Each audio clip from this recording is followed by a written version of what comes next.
Hi everyone, good morning to all and welcome back to my another mini vlog। आज हमारा shooting का second day है और हम रेडी होकर के चल जाते हैं वहाँ जहाँ हमें बुलाया गया है।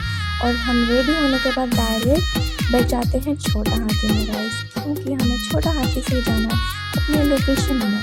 तो अपने लोकेशन में पहुँचने के बाद देख सकते हैं गाइस, व्यूज़ बहुत सुंदर है और ये जगह मुझे पहले से भी पसंद है और अभी भी पसंद है। और ये है हमारी हीरोइन और ये है बाकी के साइड डांसर गाइस, जो सब रेडी हो चुके हैं। खाना खाने के बाद हमारा होगा शूट। सब खा लिए खाना, हम भी खा लिए गाइस। हमें शूटिंग में मिला पानी भात जो सबसे टेस्टी होता है गाइस, सच में मज़ा आ गया। और इधर साइड में चल रहा है डांस प्रैक्टिस, फिर इसके बाद हमारा शूट है। स्मार्ट सपेट बोका धोका गे, सच्चा प्यार में ना मई धोका धोका गे।